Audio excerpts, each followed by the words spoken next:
Hello from Who Died Today America, and welcome back to our channel. In the past few days, we have received somber news about the passing of extraordinary talents. Today's episode is dedicated to honoring their memory. Additionally, we will recap the stars whom we have recently lost. Before we begin, we kindly ask for your support. If this video or the legacies of these remarkable individuals have touched your life, please consider giving this video a thumbs up as a sign of respect and remembrance. Thank you. John Bennett, a stalwart of BBC Northern Ireland Broadcasting, passed away at the age of 82 on July 14th, surrounded by his family. Known for his versatile and engaging presence on the airwaves, Bennett's career spanned nearly 6 decades, marking him as one of Northern Ireland's most beloved radio personalities. Born on July 12, 1942, in Belfast, Bennett's passion for music and performance was evident from an early age.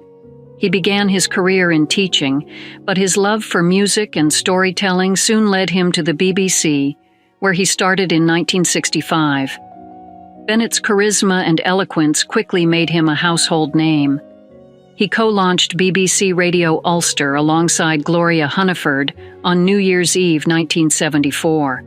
And his voice became synonymous with thoughtful and entertaining broadcasting. Throughout the 1990s, Bennett hosted his own weekday morning show, blending music with lively discussions on current affairs and entertainment. His deep love for football also saw him commentating on hundreds of matches, bringing sports events to life for his listeners. Bennett's dedication to broadcasting was recognized in January 2023 when he was awarded an MBE for services to television and radio broadcasting, underscoring his significant contributions to the media landscape. John Bennett's impact extended beyond the microphone. He was a mentor and friend to many within the BBC and beyond. His colleagues remember him not only for his professional excellence, but also for his kindness and wit. He was a linchpin in local broadcasting, whose legacy will resonate for years to come. His passing is felt deeply by his family, colleagues, and a wide circle of listeners and fans.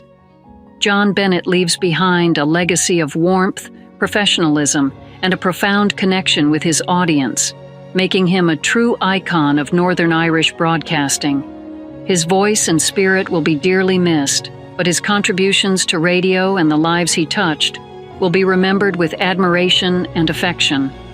Duke Fakir, a foundational figure in the realm of Motown music and the last surviving original member of the legendary Four Tops, passed away from heart failure at his Detroit home on July 22nd at the age of 88.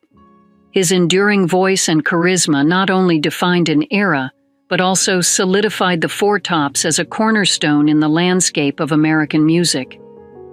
Born in Detroit, Michigan on December 26, 1935, Fakir's unique background, his father's origins from what is now Bangladesh, and his mother's African-American Ethiopian descent, infused his music with a rich diversity that resonated in the soulful melodies and harmonies that became synonymous with the Four Tops.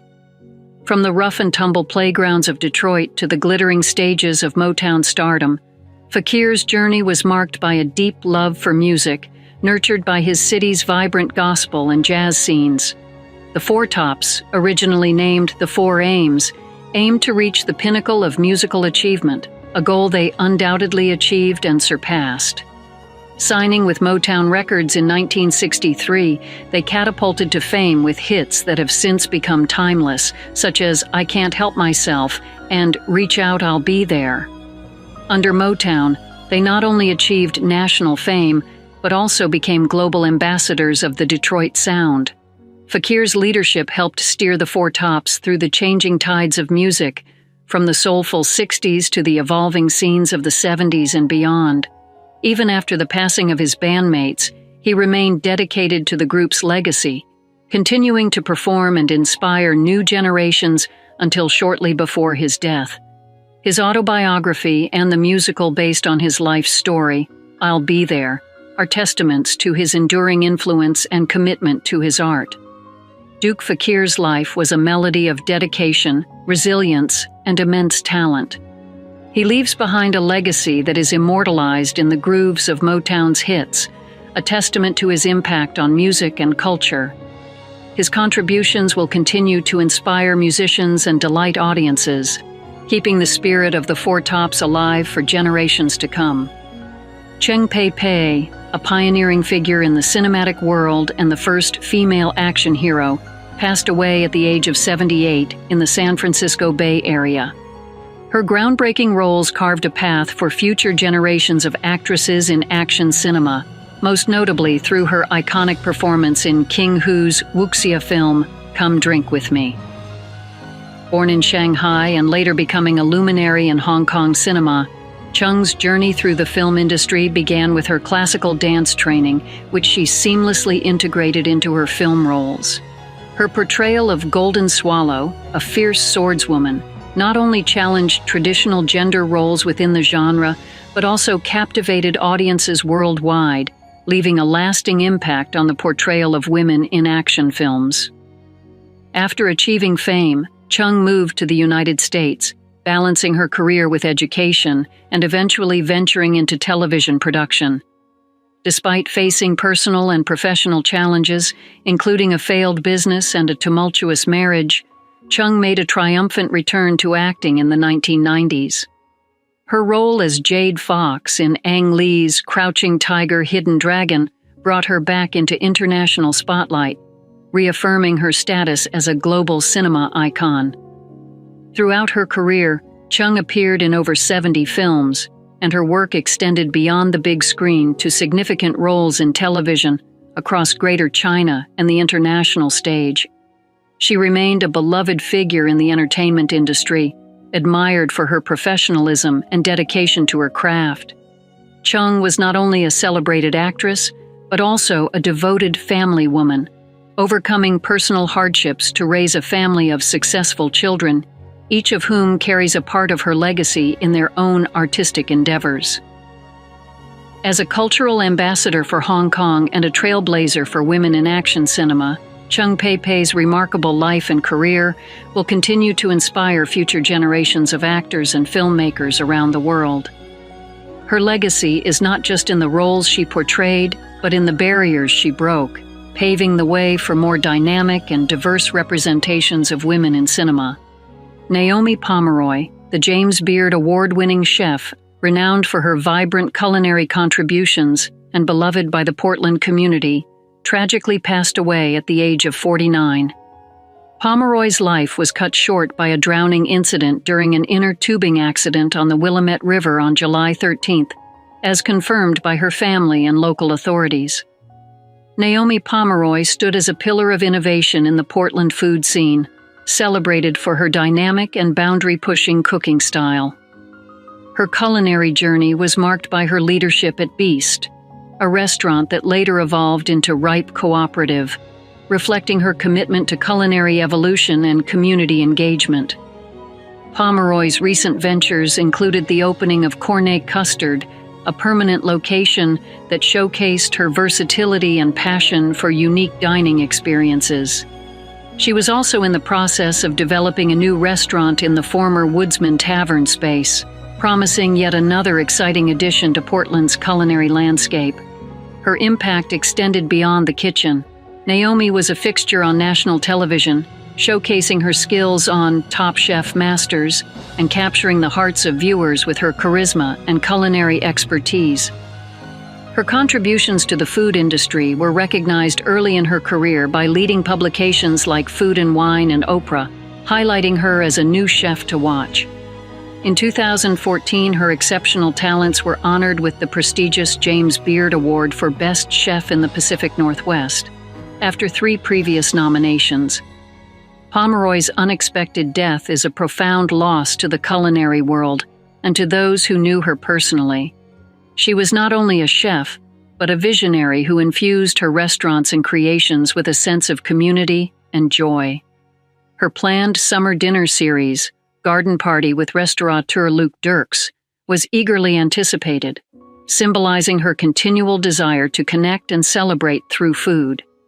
Naomi Pomoy leaves behind a legacy of culinary brilliance and community spirit that transformed Portland's dining scene. Her influence will continue to inspire aspiring chefs and food enthusiasts around the world, reminding us of her passion for not just creating food, but fostering a community around it.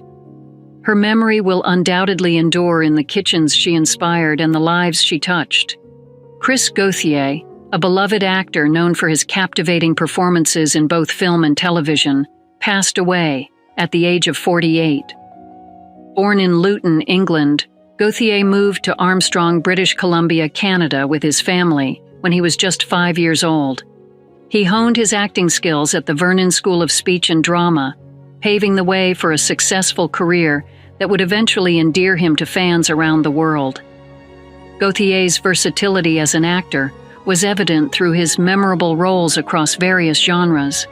He was perhaps best known for his portrayal of Neville in the video game Need for Speed Carbon, a role that showcased his ability to bring digital characters to life with depth and charisma. He also left a significant mark on television, most notably through his character William Smee in the hit series Once Upon a Time. This role highlighted his talent for blending charm and mischief, making him a favorite among viewers. In addition to his work in Once Upon a Time, Gauthier was recognized for his recurring role on the Sci-Fi Channel's Eureka as Vincent, the owner of Café Diem.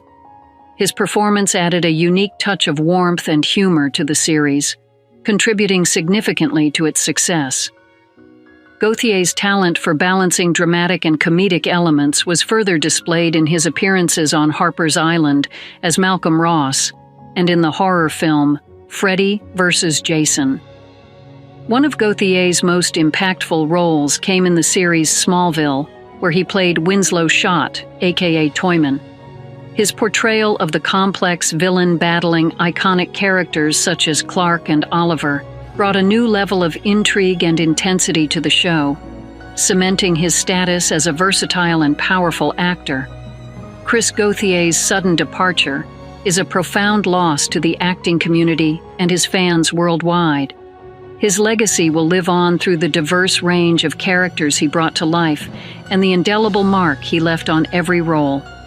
His ability to connect with audiences, combined with his genuine passion for storytelling, ensured that he will be remembered as a significant figure in the world of entertainment. Malaki McCormack, a multifaceted talent renowned for his contributions to acting, writing, and politics, passed away at the age of 92. Born in Brooklyn to Irish parents, McCormack's journey from his early days in Ireland back to the United States paved the way for a diverse and impactful career. In the world of entertainment, McCormack was celebrated for his versatile acting skills, appearing in notable films such as The Molly Maguires and Brewster's Millions, as well as popular soap operas like Another World. His distinctive voice and commanding presence also graced many stages and screens, including a memorable recurring role as Father Clarence in All My Children. Beyond acting, McCormack was an accomplished writer, penning memoirs that offered a poignant look at his vibrant life in Ireland and his later years in the United States. His literary works, including A Monk Swimming and Singing My Hymn Song, provide a legacy of his lyrical storytelling and reflective insight. In 2006, McCormack ventured into politics, running for governor of New York as a Green Party candidate. His campaign, though unsuccessful, highlighted his commitment to social issues and his desire to effect change through public service.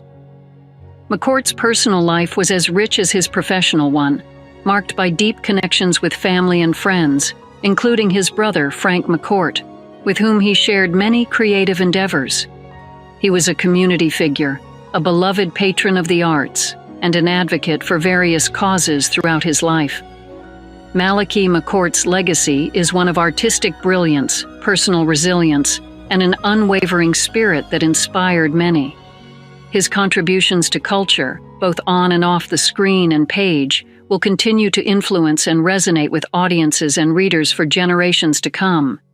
Bob Newhart, an iconic American comedian and actor renowned for his unique deadpan delivery and stammering comedic style, passed away at the age of 94. His legacy spans decades, marked by influential recordings, several successful television shows, and memorable film roles.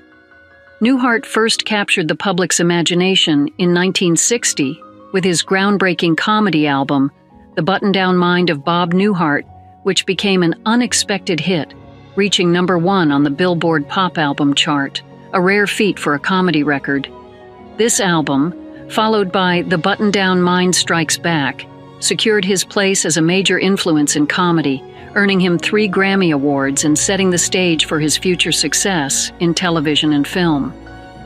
He starred in 2 particularly beloved television series, The Bob Newhart Show and Newhart, both of which showcased his comedic brilliance and became staples of American television. His portrayal of psychologist Robert Hartley and innkeeper Dick Loudon captured the hearts of Americans, thanks to his understated humor and the warm, relatable environments he helped create. Newhart's film career included roles in classics such as Catch-22 and Elf, and he lent his voice to beloved Disney films like The Rescuers and The Rescuers Down Under. Later in his career, he won his first Emmy for a guest role as Professor Proton on the hit series The Big Bang Theory, which introduced him to a new generation of fans. Beyond the screen, Newhart's influence extended into personal appearances and recordings that continued to charm and entertain. His comedy, often involving one-sided telephone conversations, showcased his ability to turn the mundane into the hysterical. Newhart's humor was gentle yet incisive, a quality that endeared him to audiences and made him a respected figure in the comedy world. Bob Newhart leaves behind a legacy of laughter and a blueprint for comedy that future generations will continue to admire and emulate. His work remains a testament to the power of humor to provide comfort and insight into the human condition. Joyce Randolph, cherished for her iconic portrayal of Trixie Norton on The Honeymooners, passed away from natural causes at her home in Manhattan's Upper West Side at the age of 99. Known for her spirited performance alongside Jackie Gleason, Art Carney, and Audrey Meadows, Randolph was the last surviving cast member of this beloved television classic. Born on October 21, 1924, in Detroit, Randolph's Finnish descent and Midwestern roots grounded her in a strong work ethic, which she carried throughout her career. Her journey into acting began in Detroit and blossomed after moving to New York City in 1943, where she graced both the stage and screen. Her Broadway endeavors and television roles paved the way to her legendary part on The Honeymooners. Randolph's Trixie was more than just a neighbor to the Cramdens and Nortons. She brought a sense of charm and wit to the ensemble cast that helped define the show's dynamic. Although her dialogue may have been limited, her presence was pivotal. The camaraderie and chemistry among the cast were palpable, resonating with audiences and securing the show a golden spot in TV history. Despite being typecast after The Honeymooners, limiting her roles in later years, Randolph never lost her passion for the arts. She continued to perform in commercials, guest spots on television, and even reprised her role as Trixie in a special episode of Hi, Honey, I'm Home in 1991. Beyond the screen, she was a vibrant part of her community and an inspiration to many. Joyce Randolph's legacy as Trixie Norton endures not only through reruns that continue to bring laughter and joy to new generations, but also through the trail she blazed for women in comedy. As we remember her life and career, we celebrate a woman whose light and talent shone brightly in the golden age of television. Christina Sander, known for her long-standing relationship with renowned actor-director Clint Eastwood, has passed away at the age of 61. Eastwood confirmed her death with a heartfelt statement expressing his deep sorrow and describing Sander as a lovely, caring woman whose presence will be profoundly missed. Sander entered the public eye through her relationship with Eastwood, which began in 2014 after they met at his Mission Ranch Hotel and Restaurant in Carmel by the Sea, California, where she worked as a hostess. Over the years, Sandera became a familiar figure alongside Eastwood at major Hollywood events, supporting him during pivotal moments of his illustrious career. She was by his side at the Academy Awards in 2015 for American Sniper, which was nominated for 6 Oscars including Best Picture, and appeared with him on red carpets for other notable films such as Sully, The Mule, The 1517 to Paris, and Richard Jewell, 2019. While they maintained a relatively private life, Sandera's companionship was a constant through many of Eastwood's later life and career achievements. A resident of Carmel, she shared Eastwood's connection to the community, including his time as mayor, enhancing her integration into the local and cinematic circles. Eastwood, who has experienced a number of significant relationships throughout his life and has been married twice, found a decade of companionship with Sandera, marking a notable chapter in his personal life story. As Eastwood continues to contribute to cinema with his 40th directorial project, Juror No. 2 in post-production, Sandera's memory remains a cherished part of his ongoing journey. Christina Sander's legacy will be remembered through her kindness, grace, and the quiet strength she brought to one of Hollywood's most enduring figures. Her passing is a loss not only to Clint Eastwood, but to all who knew her and were touched by her gentle demeanor. Breaking news of the day. News 1. Sigourney Weaver, celebrated for her roles in battling xenomorphs and ghost-busting, finds her work revisited in a different light with the 1982 classic, The Year of Living Dangerously. Amid swirling rumors linking her to the Star Wars universe, a development sure to stir up conversations given recent critiques of her iconic character Ellen Ripley as too girl boss or too masculine, it's a perfect moment to appreciate Weaver's versatility. The Year of Living Dangerously offers a glimpse into Weaver's expansive range, far from the sci-fi corridors of Alien. In this film, set against the backdrop of political upheaval in Indonesia, Weaver plays the British Embassy officer Jill Bryant, showcasing a refined balance of strength and sensitivity. This role starkly contrasts with Linda Hunt's groundbreaking, award-winning performance as Chinese photographer Billy Kwan, a role that challenges contemporary casting norms and celebrates the art of transformation in acting. As discussions around typecasting and character portrayal evolve, revisiting Weaver's performance in this film reminds us of the nuanced dynamics that classic cinema offered. The film not only highlights Weaver's adaptability, but also underscores the industry's historical willingness to embrace complex character identities, making The Year of Living Dangerously a significant study in the evolution of film acting. News 2. Henry Winkler, iconic for his role as Arthur the Fonz Fonzarelli on Happy Days, celebrated his 78th birthday with zest, dismissing any talk of retirement and revealing the secrets to his enduring youthfulness. Speaking to Entertainment Tonight, Winkler credited his age-defying energy to good genes and a perpetual will to be young. "I don't even know how to say the word," he exclaimed. "Working is in my DNA." At 78, Winkler is not only active, but also thriving, voicing characters in animated shows like The Legend of Vox Machina and Wolf Boy and the Everything Factory, and appearing in the 2022 superhero film Black Adam. Despite some physical complaints about his knees, Winkler feels great and remains fully engaged in creative pursuits. His recent work includes his new memoir, Being Henry, the Fonz, and Beyond, where he delves into the layers of his personal and professional life. He believes that acting and writing significantly keep his mind agile, likening acting to solving a jigsaw puzzle that forms a human life. Winkler also reflected on his reputation as the nicest guy in Hollywood, attributing it to his joyous approach to life. "I am happy to be on this earth, to meet the people I meet," he said, affirming his pleasure in engaging with the world around him. This positivity clearly fuels his refusal to slow down, making every year count with new challenges and experiences.